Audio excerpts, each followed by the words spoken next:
Bonjour les licornes et les pirates. Aujourd'hui, je vais vous lire Edmond la fête sous la lune en pop-up d'Astrid Desbordes et Marc Boutavin aux éditions Nathan.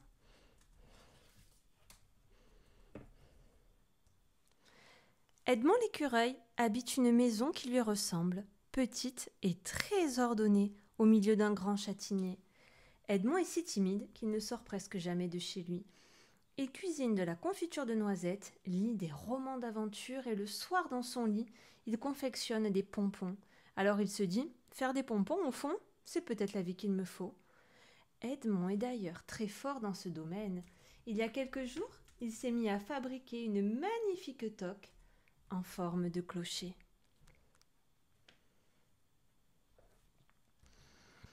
Au dernier étage du châtaignier vit Georges Hibou. À l'inverse d'Edmond, Georges Hibou, lui, est toujours dehors. Il passe ses journées à glaner des plumes, de la mousse, des feuilles, de l'écorce, tout ce qui peut servir à se déguiser. Car être déguisé, c'est ce qu'il préfère au monde. Sa maison, elle est remplie de boîtes de costumes, avec sur chacune une étiquette. Rhinocéros, mygale, ours blanc, ours plus blanc, castor, faucon, lézard et cachalot.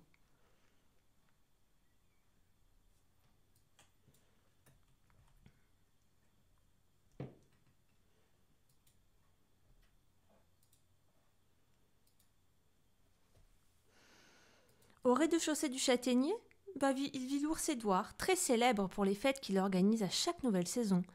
L'annonce d'une fête chez Édouard, c'est toujours un événement. On ne parle que de ça.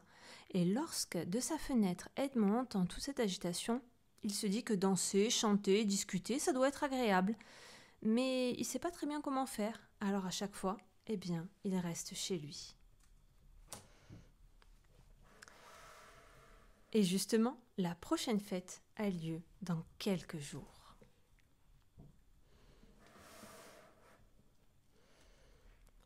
On raconte qu'il y aura une tarte, dit la fourmi à l'ours Édouard. Est-ce vrai ?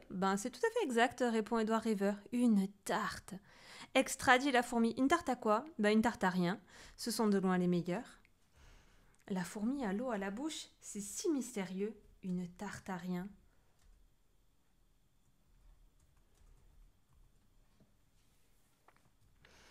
Georges Hibou, qui passe par là, les bras chargés de pommes de pin, pour un futur costume de dromadaire, demande à son tour.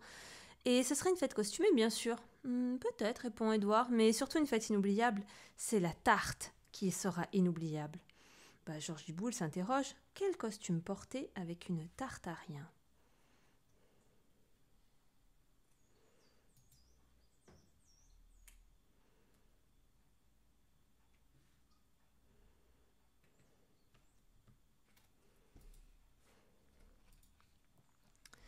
C'est enfin le grand soir. La foule se presse au pied du châtaignier.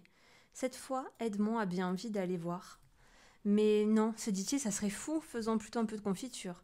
Alors il se met au fourneau et ouvre grand la fenêtre pour entendre les flonflons du bal. La musique qui vient de chez l'ours Édouard est très gaie, mais Edmond, lui, ne l'est pas du tout. Il se sent un peu seul, beaucoup même, au point que des larmes coulent de ses yeux et tombent dans la casserole. Comme elle risque de saler la confiture de noisettes, vite Edmond, il ferme la fenêtre et il va se coucher. À l'instant où il éteint la lampe, on frappe à la porte. C'est Georges Hibou, il a senti la bonne odeur de confiture. Edmond lui explique ce qu'il vient de cuire dans une grosse marmite et que sans se vanter, la confiture, ça il sait bien faire. Il prépare des tartines à Georges Hibou qui déclare « C'est un délice, Édouard, cette confiote. Tout cela me donne envie de danser en cachalot ou en mouette. Pas vous ?» Non, je sais pas trop. Non, je crois pas. Ah, quel dommage. Enfin, ce n'est rien. Restez comme ça. Je n'ai qu'à me dire que vous êtes déguisé en écureuil, mais allons danser chez Édouard, d'accord ?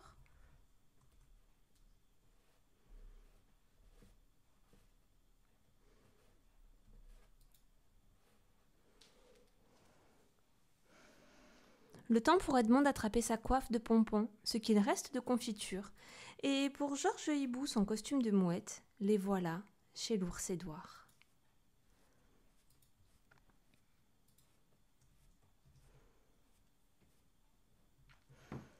Ce dernier est ravi de faire la connaissance d'Edmond, et quelle bonne idée de venir accompagné d'une mouette, se réjouit Édouard. Il ne manque que Georgibou en somme.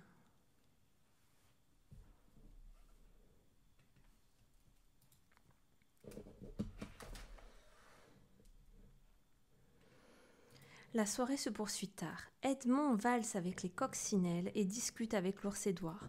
Entre deux bouchées de tartarien, la fourmi demande à la mouette de lui parler du grand large. C'est si mystérieux, le grand large. Et la mouette demande aux autres invités de lui parler un peu de Georgibou. Il est si mystérieux, ce Georgibou. Et tous rient beaucoup lorsqu'Edmond leur explique que ce soir, il a fait tomber un peu de sel dans sa confiture. Mais je crois que ça n'arrivera plus, ajoute-t-il. Il est tard lorsqu'Edmond et Georges quittent la fête. Georgibou ne monte pas tout de suite se coucher. Il profite encore un peu de son déguisement. Si beau au clair de lune, et il se dit qu'une vie de mouette, une vie de vagues et de vent, ça doit être plaisant. Pour une fois, Edmond, lui, il se met au lit sans faire de pompons. Il pense à Georgibou et à la fourmi, à l'ours Édouard. Il pense à la prochaine fête. Ça pourrait être chez lui pour changer. Et s'il recevait en zèbre ? Bah tiens, c'est vrai, ça serait inattendu. Il faudrait qu'il en touche 2 mots à Georgibou demain. En tout cas, il fera de la confiture pour tous et pour chacun, un gros pompon bien gros. Dans son lit, Édouard sourit. Il se dit que cette vie-là, c'est sûr, c'est la vie qu'il lui faut.